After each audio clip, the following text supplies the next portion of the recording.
Hi, நான் கவிதா ராம்ஜி. நம்ம Madras high court எக்ஸாமுக்கான preparation பார்த்துட்டு இருக்கோம். இன்றைக்கி என்ன பார்க்க போகிறோம் அப்படின்னா, டே 33 ப்ரிப்பரேஷன் வந்து பார்க்க போகிறோம். பொது அறிவில் இருந்து டாபிக் ஓரியன்டாக சில முக்கியமான கொஸ்டின்ஸ் வந்து பார்க்க போகிறோம். வாங்க பார்க்கலாம். 181வது கொஸ்டின், மகரந்தத்தாள் வட்டம் அல்லது சூலக வட்டம் இவற்றுள் ஏதாவது ஒன்றை மட்டும் கொண்டுள்ள மலர்கள் டேஸ் என்று அழைக்கப்படுகின்றது. ஒரு பால் மலர்கள். இதுக்கு எடுத்துக்காட்டு அப்படின்னு பார்த்தோம்னா மக்காச்சோளம், பப்பாளி, வெள்ளரி இது எல்லாமே ஒரு பால் மலர்களாக காணப்படுது. அடுத்து 182வது கொஸ்டின், மகரந்தத்தாள் வட்டம் மற்றும் சூலக வட்டம் ஆகிய இரண்டையும் கொண்டுள்ள மலர்கள் அப்படின்னு பார்த்தோம்னா இருபால் மலர்கள் என்று அழைக்கப்படுகிறது. இது வந்து எடுத்துக்காட்டு பார்த்தோம்னா கடுகு, ரோஜா, செம்பருத்தி இது எல்லாமே இருபால் மலர்களாக காணப்படுது. அடுத்து 183வது கொஸ்டின், மலரோட வண்ணங்கள் மற்றும் நிறமியோட பெயர்கள் வந்து கொடுத்துருக்குறாங்க. சிவப்பு, இளஞ்சிவப்பு, நீலம், கரும்பூதா இது எல்லாமே எந்த நிறமிகளோட பெயர்களால் அழைக்கப்படுகிறது அப்படின்னு பார்த்தோம்னா அந்தோசயனின் அப்படிங்கிற பெயரால் அழைக்கப்படுது. அடுத்து மஞ்சள், ஆரஞ்சு அப்படின்னு பார்த்தோம்னா கரோடினாய்டு அப்படிங்கிறது வந்து அழைக்கப்படுது. அடுத்து பச்சை அப்படின்னு பார்த்தோம்னா பச்சையம். அடுத்து 184வது கொஸ்டின், தன் மகரந்த சேர்க்கை மூலம் உற்பத்தியாகும் விதைகள் டேஸ் தாவரங்களை உருவாக்கும். வீரியமற்ற, அதாவது அவை கலப்பின தாவரங்களை உருவாக்க முடியாது அப்படின்னு சொல்லி குறிப்பிடுறாங்க. அடுத்து 185வது கொஸ்டின் பார்க்குறோம். அயல் மகரந்த சேர்க்கையின் மூலம் உருவாகும் விதைகள் டேஸ் தாவரங்களை உருவாக்குகின்றன. தரமான தாவரங்களை உருவாக்குகின்றன. இது வந்து புது வகை தாவரங்கள் அதிலிருந்து உருவாகின்றது அப்படின்னு சொல்லி குறிப்பிடுறாங்க.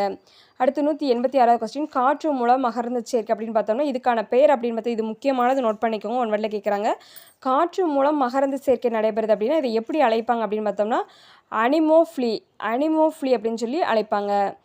அடுத்து எடுத்துக்காட்டு அப்படின்னு பார்த்தோம்னா புல், சோளம், பைன் இது எல்லாமே காற்றின் மூலம் மகரந்த செய்யக்கூடியதாக காணப்படுது.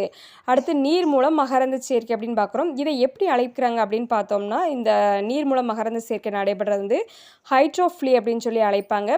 எடுத்துக்காட்டு பார்த்தோம்னா ஹைட்ரிலா, சோஸ்டேரியா, பாலிஸ்னேரியா இது எல்லாமே நீர் மூலம் வந்து மகரந்த சேர்க்கை நடைபெறுகிறது. அடுத்து பூச்சிகள் மூலம் மகரந்த சேர்க்கை நடைபெறது வந்து எப்படி அழைக்கிறோம் அப்படின்னு பார்த்தோம்னா எண்டோமோஃப்ளி அப்படின்னு சொல்லி அழைக்கிறோம். எடுத்துக்காட்டு பார்த்தோம்னா சூரியகாந்தி, வெண்டை, கத்தரி மற்றும் பூசணி இதில் எல்லாமே பூச்சிகள் மூலம் வந்து மகரந்த சேர்க்கை அப்படிங்கிறது வந்து நடைபெறுது. அடுத்து 189வது கொஸ்டின் பார்க்குறோம்.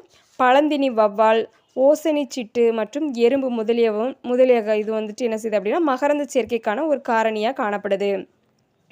அடுத்து 190வது கொஸ்டின், பறவைகள் மூலம் நடைபெறும் மகரந்த சேர்க்கைக்கு டேஸ் என்று பெயர் அப்படின்னு பார்த்தோம்னா ஆர்னித்தோஃப்ளி அப்படிங்கிற பெயரால் அழைக்கப்படுது. அடுத்து 191வது கொஸ்டின் பார்க்குறோம். டேஸ் தாவரங்கள் 2 வித்திலைகளை உடைய விதைகளை கொண்டுள்ளன.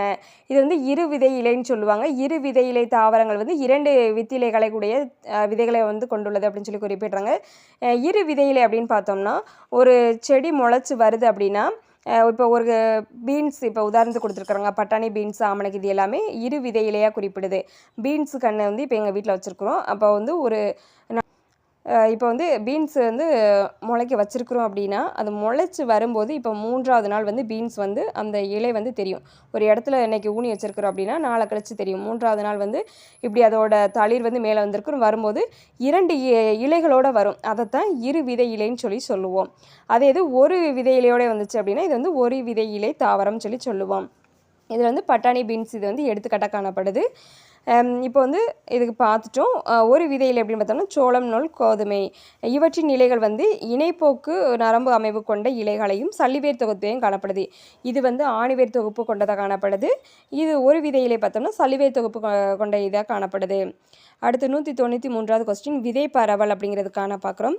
காற்றின் மூலம் பரவுதல் அப்படின்னு பார்த்தோம்னா இதை எப்படி குறிப்பிடுவாங்க அப்படின்னு பார்த்தோம்னா அனிமோகோரி அப்படின்னு சொல்லி அழைப்பாங்க. நம்ம ஃபஸ்ட்டு இதுக்கு முன்னாடி பார்த்தோம் காற்றின் மூலம் மகரந்த சேர்க்கை, நீரின் மூலம் மகரந்த சேர்க்கை, பறவைகள் மூலம் மகரந்த சேர்க்கைன்னு பார்த்தோம். அதுக்கு என்னென்ன பெயர்கள் வந்து அழைக்கிறாங்க அப்படின்னு சொல்லி பார்த்தோம். இப்போ பார்க்க போகிறது வந்து விதை பரவல். காற்றின் மூலம் விதை பரவுச்சு அப்படின்னா அது வந்து அனிமோகோரி அப்படின்னு சொல்லி அழைப்பாங்க. இதுக்கு வந்து உதாரணம் பார்த்தோம்னா பருத்தி விதை, முருங்கை இது எல்லாமே காற்றின் மூலம் பரவக்கூடியதாக காணப்படுது. அடுத்து 194வது கொஸ்டின், நீரின் மூலம் பரவுதல் அப்படின்னு பார்த்தோம்னா ஹைட்ரோகோரி அப்படின்னு சொல்லி அழைப்பாங்க. எடுத்துக்காட்டு பார்த்தோம்னா தாமரை, தேங்காய். அடுத்து 195வது கொஸ்டின், விலங்கு மூலம் விதை பரவுதல் அப்படின்னு பார்த்தோம்னா சீகோரின்னு சொல்லுவாங்க. இதுக்கான உதாரணம் பார்த்தோம்னா சாந்தியம் மற்றும் நாயுருவி இது எல்லாமே விலங்குகள் மூலம் பரவும் ஒரு விதை பரவலாக காணப்படுது. அடுத்து 196வது கொஸ்டின், பறவைகள் மூலம் பரவுதல் அப்படின்னு பார்த்தோம்னா ஆர்னித்கோரி நோட் பண்ணிக்கோங்க. முக்கியமானது இது எல்லாமே. இதுக்கான எடுத்துக்காட்டு பார்த்தோம்னா தக்காளி மற்றும் கொய்யா. பறவைகள் மூலம் பார்க்கும்போது பறவைகள் வந்து இந்த தக்காளியோ இந்த கொய்யா பழத்தையோ சாப்பிடும்போது அதோட விதைகள் வந்து அது வந்து என்ன செய்யும், ஃபுல்லாக டைஜஸ்ட் ஆகாது. அது வந்து அழிந்து போகாது. அந்த அந்த குடல்ல இருந்து அந்த அமிலம் வந்து பாதுகாத்து அது வந்து கழிவுகளை வெளியேற்றும் போது தரையில் படும்போது வந்து தக்காளி மற்றும் கொய்யா இது எல்லாமே என்ன செய்யுது அப்படின்னா முளைத்து மறுபடியும் அது மரமாக மாறக்கூடியது, செடியாக மாறக்கூடிய தன்மையோடதாக காணப்படுது. பறவைகள் மூலம் பரவுதல் அப்படின்னு பார்த்தோம்னா ஆர்னித் கோரி அப்படின்னு சொல்லி அழைப்பாங்க. அடுத்து 197வது கொஸ்டின் பார்க்குறோம். சுய வழியில் விதை பரவுதல் அப்படின்னு பார்த்தோம்னா ஆட்டோ கோரி அப்படின்னு சொல்லி அழைப்பாங்க. இதுக்கான எக்ஸாம்பிள் பார்த்தோம்னா வெண்டைக்காய், காசித்தும்பை அப்படின்னா பால்சம்பு வந்து நல்லா பிங்க் கலரில் இருக்கும், ரெட் கலரில் பூ இருக்கும். இது வந்துட்டு பூ வந்து பூத்து அதோட காம்பு வந்து ரொம்ப இதாக இருக்காது, வலுவானதாக இருக்காது, லைட்டாக இது பண்ணாலே உடஞ்சி வந்துடுற மாதிரி இருக்கும். அதுலேருந்து என்ன செய்யும் அப்படின்னா நமக்கு வந்து விதை வரும். அந்த விதை வந்து என்ன செய்யும் அப்படின்னா தன்னாலே வெடித்து நிறையா இதை என்ன செய்யும் அப்படின்னா பரவ வைக்கக்கூடிய தன்மையுடையதாக காணப்படும். அடுத்து 198வது கொஸ்டின். டேஸ் மண்ணில் மண் துகள்கள் பெரிய அளவில் காணப்படுகின்றன. மணல் மண்ணில்னு பார்த்தோம்னா மண் துகள்கள் வந்து பெரிய அளவில் காணப்படுகிறது. அடுத்து 199வது கொஸ்டின். டேஸ் பெரும்பான்மையான பகுதி மென்மையான துகள்களால் ஆனது.